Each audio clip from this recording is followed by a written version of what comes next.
The enemy is only 50 yards from us. We are heavily outnumbered. We are under devastating fire, and I shall not withdraw an inch, but will fight to the last man and the last round, was his last message. Yes, I am talking about major Somnath Sharma the first Paramvir Chakra awardee. तो आज की video में हम जानेंगे major Somnath Sharma के बारे में और हम बात करेंगे बैटल ऑफ बदगाम, जो कि लास्ट बैटल थी जो कि इन्होंने लड़ी थी। मेजर सोमनाथ शर्मा जी का जन्म 31 जनवरी 1923 को जम्मू में हुआ था। इनके जो फादर थे अमरनाथ शर्मा एक मेडिकल कॉर्प ऑफिसर थे, जो आगे चलकर उनकी रैंक मेजर जनरल हो गई थी। इनके दो भाई थे। इनसे छोटा भाई, उनका नाम सुरेंद्र नाथ जी था, जो कि आर्मी में सब लोग उन्हें टिंडी कहकर पुकारते थे। आगे चल के ये इंजीनियर इन चीफ बने। इनका सबसे छोटा भाई विश्वनाथ जी, उन्होंने भी आर्मी ज्वाइन करी थी और आगे चल के वो चीफ ऑफ आर्मी स्टाफ बने 1988 में। तो आप समझ सकते हो कि इनका पूरा ही परिवार आर्मी में था, तो पूरा परिवार देश की सेवा कर रहा था। इनके पिताजी को अपने एक कोर्स के लिए, मेडिकल ऑफिसर थे तो एक कोर्स करना था मेडिकल में, तो उस कोर्स के लिए वो इंग्लैंड गए थे अपनी वाइफ के साथ। तभी सोमी जी का और सुरेंद्र नाथ जी का दोनों में 1 साल का अंतराल था, ज़्यादा अंतर नहीं था, तो दोनों का एक ही क्लास में दाखिला करवा दिया था। सोमी जी को पढ़ाई लिखाई में ज़्यादा इंटरेस्ट था नहीं, उनको बस जनरल नॉलेज और हिस्ट्री पसंद थी, बाकी और कुछ नहीं। जहाँ पर टिंडी जो थे, जिनको सब लोग प्यार से टिंडी कह के बुलाते थे, सुरेंद्र नाथ जी, उनको पढ़ाई लिखाई में काफ़ी इंटरेस्ट था। तो दोनों में डील होती है उसी दौरान कि सोमी कहते हैं कि मैं तुम्हें सीनियर से बचाऊंगा और तुम जो है अपना शाम तक होमवर्क कंप्लीट करोगे, जिससे कि मैं सुबह उठकर उसको कॉपी कर लूँ। टिंडी जी ये भी मान जाते हैं, टिंडी मतलब सुरेंद्र नाथ जी, ठीक है, सुरेंद्र नाथ जी भी मान जाते हैं ये। तो दोनों आगे की पढ़ाई के लिए शेरवुडियन जाते हैं। पहले जाते हैं ये हैम्पटन कोर्ट कॉन्वेंट मसूरी में है, ठीक है। उसके बाद आगे की पढ़ाई के लिए ये शेरवुडियन जाते हैं। और जैसा कि मैंने बताया कि सोमी जी को आर्मी से काफ़ी लगाव था, तो उन्होंने आगे चल के आर्मी ही ज्वाइन करी एंड उन्होंने अप्लाई कर दिया prince of Wales royal Indian military college, जो कि देहरादून में, जो कि आज के समय में राष्ट्रीय इंडियन मिलिट्री कॉलेज है।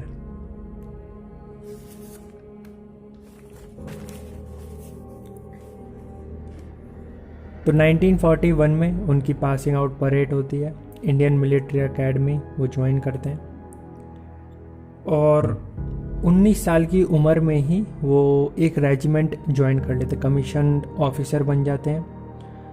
और जो आज के समय में जो रेजिमेंट है, हैदराबाद रेजिमेंट, जो आज के समय में 4th Kumaon as a 2nd lieutenant. तो इनकी जो पहली बैटल रहती है वो जापानीज से रहती है, बैटल ऑफ बर्मा वॉर, ठीक है, अराकन कोस्ट के पास होती है वॉर। तो ये काफ़ी बहादुरी से वहाँ पर लड़ते हैं। उसके बाद ये इंडिया वापस आ जाते हैं और यहाँ पर इनको इंटरनल सिक्योरिटी ड्यूटीज़ दी जाती है various parts of Punjab and Jammu, क्योंकि 1947 में ही 1945-46 में बैटल ऑफ वर्मा हुई थी और 1947 में ही हमारा देश आज़ाद हुआ था।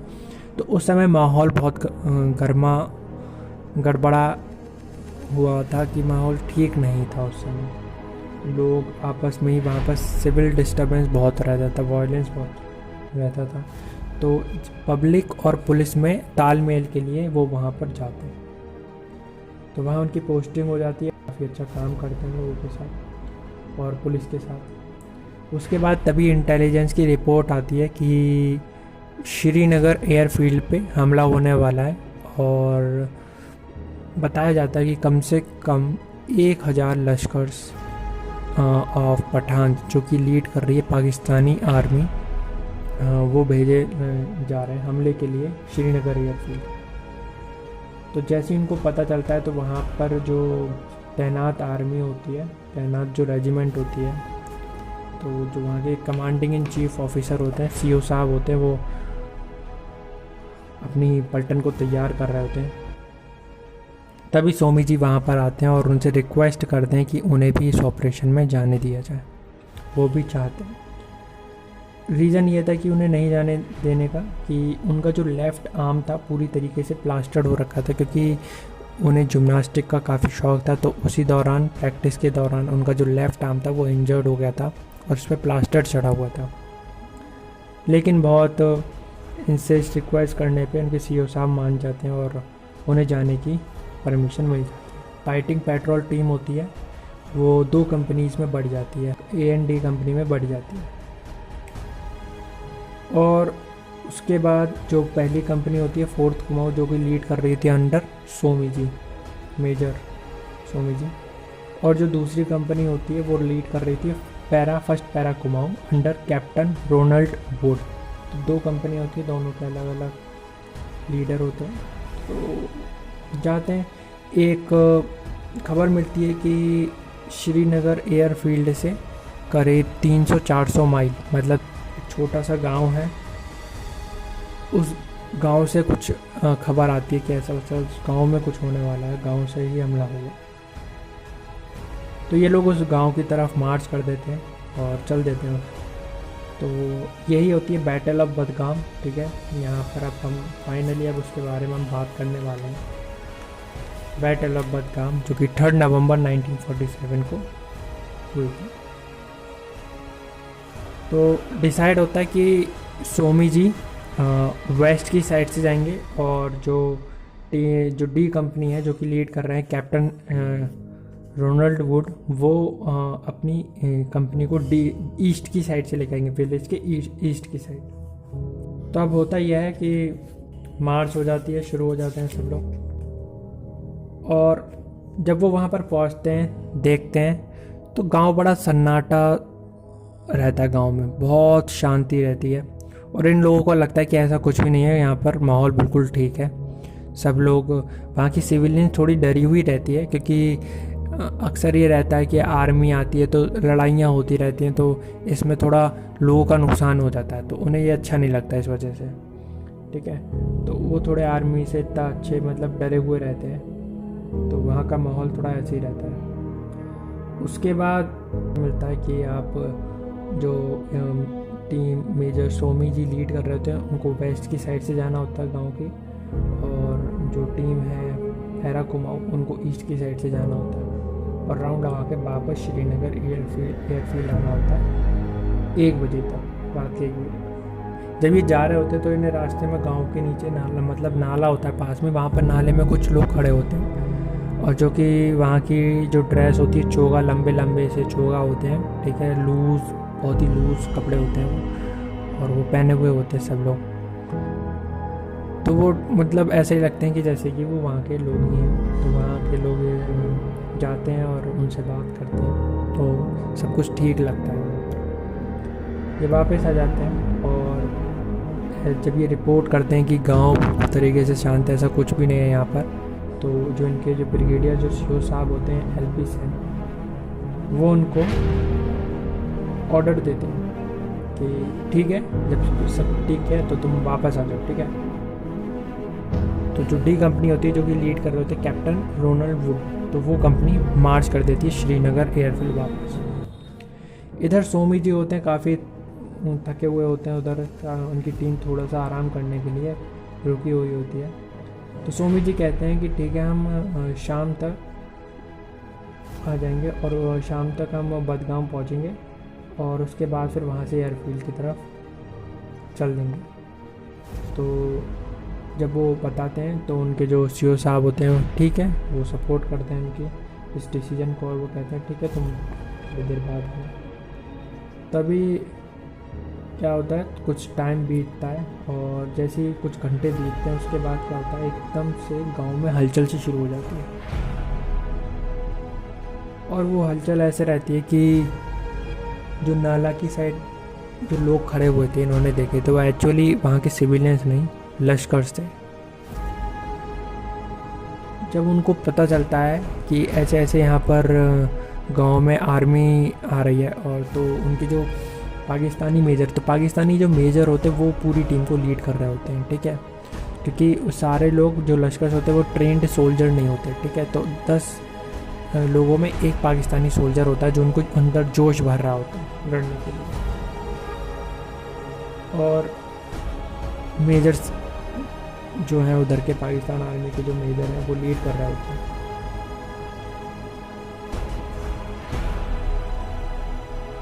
तो जैसे ही उन्हें पता चलता है कि जब आर्मी आ रही है विलेज पे, गांव में आर्मी घुस चुकी है, तो वो क्या करते हैं, डिसीजन लेते हैं कि सब लोग सिविलियंस की ड्रेस में तैयार हो जाओ और सब मिल जाओ।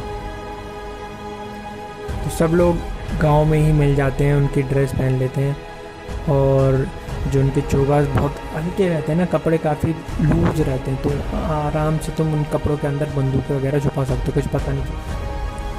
तो उनके वेपन्स वगैरह सब हिडन थे उनके कपड़ों के अंदर, पता नहीं चलता था कुछ उसमें। सब लोग तैयार हो रहे होते हैं। तो जैसे ही पेट्रोलिंग टीम को पता चलता है तो वो जल्दी से अपनी पोजीशन लेना स्टार्ट कर देते हैं। और जैसे ही वो पोजीशन ले रहे होते हैं, जैसे कहना होता है कि जब तक हम 1000 लश्कर जहाँ पर नहीं आ जाते तब तक हमला नहीं करेंगे। लेकिन जैसे ही उनके मेजर जो हैं, वो पाकिस्तान आर्मी के जो मेजर हैं, वो जब जैसे पता चलता है कि ऐसे उन्होंने आर्मी जो है इंडियन आर्मी सोल्जर्स पोजीशंस ले रहे हैं अपनी, तो तभी क्या होता है, ये लोग अपने आदमियों को हमला करने के लिए कहते हैं कि जैसे ही 700 लोग इकट्ठे हों हमला कर दो, ठीक है, पोजीशन लेने मत दो उन्हें। उनका ये एम रहता है, उनका मोटिव तो यही रहता है कि श्रीनगर एयरफील्ड पर हमला करना, आर्मी के सप्लाई को कट ऑफ कर देना और जम्मू कश्मीर पे कब्जा कर लेना अपना। तो काफ़ी सही प्लान होता है उनका भी, लेकिन उनके जो मकसद है उनमें हम कामयाब होने उन्हें नहीं देते। हमारे ब्रेव सोल्जर्स उनका डट के मुकाबला करते हैं, और जैसे ही उनके 700 आदमी इकट्ठे होते हैं, सब लोग अटैक करना शुरू कर देते हैं। इधर जो शर्मा जो सोमी जी होते हैं, उनकी कंपनी में कुल 90 लोग होते हैं, कुल 90। तो आप सोच सकते हो कि एक आदमी पे 7 लोग हमला करेंगे। तो दे वर आउट नंबर्ड, उनकी कोई गिनती नहीं थी। तो जैसे ही अब टाइम बीतता है और उनका हमला शुरू हो जाता है, जवाबी फायर देते हैं हम। और जवाबी फायर में ऐसे मैंने बताया कि वो ट्रेन सोल्जर नहीं होते, तो उनका काफ़ी नुकसान होता है, काफ़ी इंजर्ड हो जाते हैं और काफ़ी मर भी जाते हैं उस हमले में। तो उनके जो मेजर होते हैं वो कहते हैं कि ऐसा करो, हमारी जो आर्मी पोजीशन हिल लॉक होती है तो वो ऊंची पोजीशन पे होती है, तो वो कहते हैं कि तुम तीनों साइड से ना घेर लो। तीनों साइडों से घेर लिया जाता है हमारी आर्मी को। लेकिन इधर जो सोमी जी होते हैं, उनका जो हाथ होता है फ्रैक्चर्ड होता है, तो वो खुद तो हमला नहीं करते, लेकिन अपने आदमियों में जोश भरते रहते हैं हमला करने के लिए कि रुको मत, हमला करते रहो। और टाइम जैसे जैसे बीतता रहता है वैसे वैसे हमारा एम्यूशंस भी ख़त्म होता रहता है, क्योंकि इतने सारे लोग एम्यूशंस हमें इतना लेके भी नहीं आए थे हमला करने के लिए। और जो हमारे पास राइफ़ल थी वो और 303 राइफ़ल थी, तो आप समझ सकते हो कि आप बस एक ही टाइम पे एक बुलेट शॉट कर सकते हो। और उनके पास मशीन्स गन थी, तो सोच सकते हो कि इनके वेपन्स भी काफ़ी एडवांस हैं हमसे। लेकिन तब भी हमने उन लोगों को जवाबी फायर में कोई कमी महसूस होने नहीं दी, पूरी ज़ोर तोड़ से हमला करा। क्योंकि इधर जो सोमी जी थे वो अपने सोल्जर्स में इतना जोश भर देते रहे। जोश ये रहता है ना, जब तक इंसान के अंदर जोश रहता है, जो उसके साथ लड़ता रहता है, चाहे उसे पता है कि हम जीतेंगे नहीं लेकिन लड़ेंगे अच्छा, ठीक है। इंसान को पता रहता है कि हम जीत तो नहीं सकते, लेकिन हाँ, हम आखिरी सांस तक, आखिरी राउंड तक, आखिरी बुलेट तक लड़ेंगे उनसे। तो वही जज्बा था, तो वही वो भरते रहे थे उन लोगों में, अपने सोल्जर्स में। और बहुत देर तक फायर चलती रही। तभी क्या होता है कि उनका जो उधर साइड से जो पठान्स होते हैं, जैसे ही जवाबी हमला होता है तो पठान्स की हिम्मत टूटने लगती है। मैंने बताया ट्रेन सोल्जर होते नहीं हैं, तो उनके ऊपर प्रेशर बढ़ने लगता है। और जैसे जैसे प्रेशर बढ़ता है वो अब काफ़ी अटैक्टिव एग्रेसिव मोड में आ गए होते हैं। तो एक जो होता है वो जाता है और उनकी जो हमारी एलपीजी होती है लाइट मशीन गन उसको पूरा डिस्ट्रॉय कर देता है और चिल्लाता हुआ आता है अल्लाहू अकबर अल्लाहू अकबर। अब जैसे ही सोमी जी को जैसे पता चलता है कि हाँ वो एग्रेसिव मोड में आ गए हैं और बिल्कुल ऊपर की साइड हमला करने आ रहा है, तो वो रीइंफोर्समेंट के लिए सीओ साहब को बताते हैं कि हमें रीइंफोर्समेंट चाहिए और साथ साथ एम्यूशन भी चाहिए लड़ने के लिए। तो उन्हें बताया जाता है कि जो फर्स्ट पंजाब को पहले ही भेज दी गई है उनकी सहायता के लिए। लेकिन सोमी जी रियलाइज़ कर पाते कि समय बहुत कम है उनके पास। क्यों? क्योंकि आदमी बहुत तादाद में थे और हमला बहुत तेज़ चल रहा था, हमारा एम्यूशंस भी ख़त्म होने वाले थे, ज़्यादा देर तक हम उनसे लड़ भी नहीं पाते। तो सोमी जी डिसाइड करते हैं कि वो अभी रुकेंगे थोड़ी देर और सारे अपने आदमियों को कहते हैं कि अभी रुको, थोड़ा इन्हें नज़दीक आने दो, सब लोग इकट्ठे हो जाओ और फिर एक साथ उन पर हमला करेंगे। जैसे जैसे ही ऊपर आएंगे ना साथ में, तब इन पर सब लोग हमला करेंगे। कि आदमी उनके मारे जाते हैं इस चीज़ में। तभी सोमी जी लास्टर में वहीं पर होते हैं, तो उनकी वो लाइट मशीन गन उठा लेते हैं किसी आदमी की, और उनके ही किसी आदमी की एक लाइट मशीन गन वो उठा लेते हैं और वो अपने आदमी से कहते हैं कि तुम फायर करो, मैं इसमें बुलेट भरता रहता हूँ।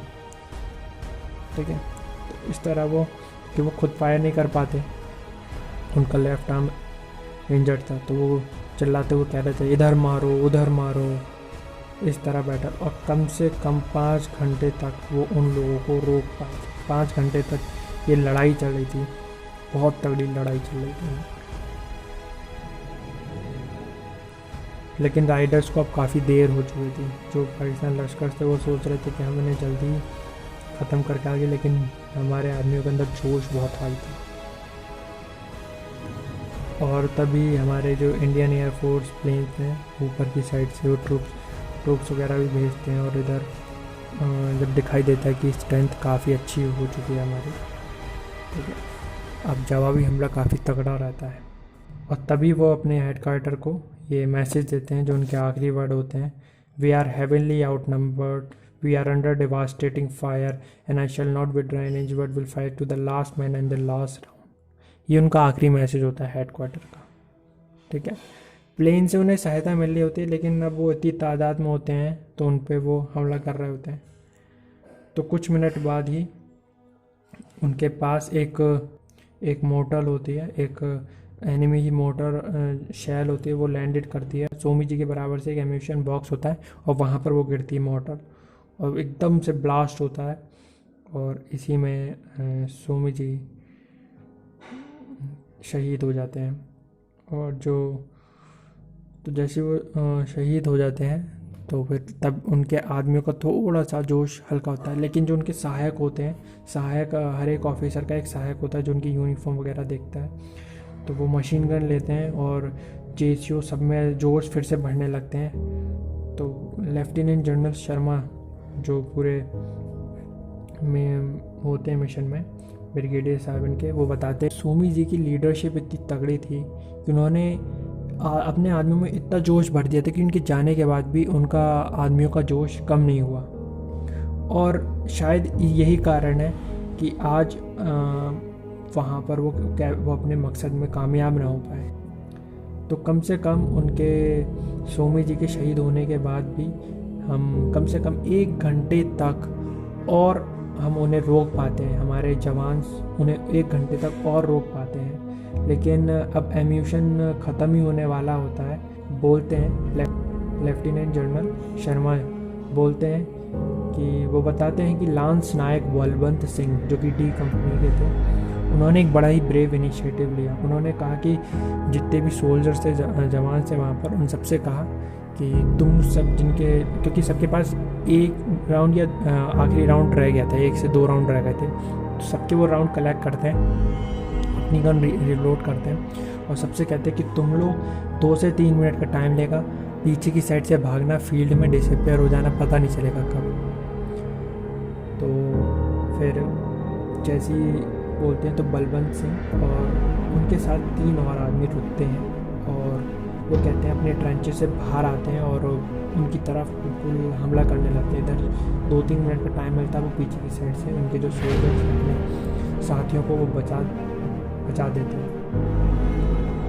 दुख के साथ कहना पड़ता था कि वो मारे जाते हैं, लेकिन उन्होंने अपने दोस्तों को बचा लिया था। यही एक ब्रेव एक्शन रहता है डी कंपनी का। और 6 घंटे तक हमने करीब 6 घंटे तक उन्हें रोके रखा, जिसकी वजह से जो लश्कर से बहुत लेट हो चुके थे हमला करने के लिए। तब तक इंडियन आर्मी ने वहाँ पर अपनी पोजीशन भी ले चुके थे। अब वो इतना मजबूत हो गया होता है कि वो किसी भी हमले को रोक सकता है। वह होती है 5 नवंबर की बात है, सुबह के टाइम बजता है। पर दोबारा फिर इंडियन आर्मी हमला करती है और उनसे कैप्चर कर लेती है, सारे एरिया को कैप्चर कर लेती है। और जब लाशें गिनती हैं तो कम से कम 300 पाकिस्तानी लश्कर्स वहाँ पर काउंट करे जाते हैं, जिनकी डेड बॉडीज़ वहाँ पर मिलती है इंडियन आर्मी को। और वो लोग कोई ट्रेंड होते नहीं हैं, तो अपने साथियों की डेड बॉडीज़ भी नहीं लेके जाते, वो वहीं पर छोड़कर उन्हें भाग जाते हैं। तो लेफ्टिनेंट जनरल शर्मा बड़े ही प्यारी बात कहते हैं कि when a man will is broken he can not. अगर इंसान के विल, अगर इच्छा अगर टूट जाती है, अंदर की हिम्मत अगर टूट जाती है, तो वो आगे फिर लड़ नहीं सकता। इसलिए अपनी हिम्मत को मत तोड़ो, लड़ते रहो। ये चिंता मत करो कि जीतोगे हारोगे। उन्होंने ये बात कही थी। In the battle of Badgam 4th command lost major Somnath Sharma, सूबेदार Prem Singh Mehta and 20 other ranks, जिसमें 26 लोग पूरे ऑपरेशन में घायल भी हो चुके थे। उनके इस गैलेंट्री और tenacious defence and exemplary leadership के लिए, से लड़ने के लिए, अपने आदमियों को इंस्पायर करने के लिए उन्हें परमवीर चक्र दिया जाता है। मेजर सोमनाथ शर्मा जी को परमवीर चक्र दिया जाता है और ये पहला परमवीर चक्र होता है आज़ाद भारत का। आई होप कि पूरी स्टोरी आपको अच्छी लगी होगी, इंस्पायरिंग है काफ़ी। और अगर आप इस चैनल पे नए हो तो चैनल को सब्सक्राइब ज़रूर कर लेना, ऐसी और भी वीडियोस आती रहेंगी। तो मिलते हैं अगली वीडियो में कुछ अगली स्टोरी और कुछ अमेजिंग फैक्ट्स के साथ। तब तक के लिए स्टे हैप्पी, स्टे सेफ और thanks for watching this video. जय हिंद।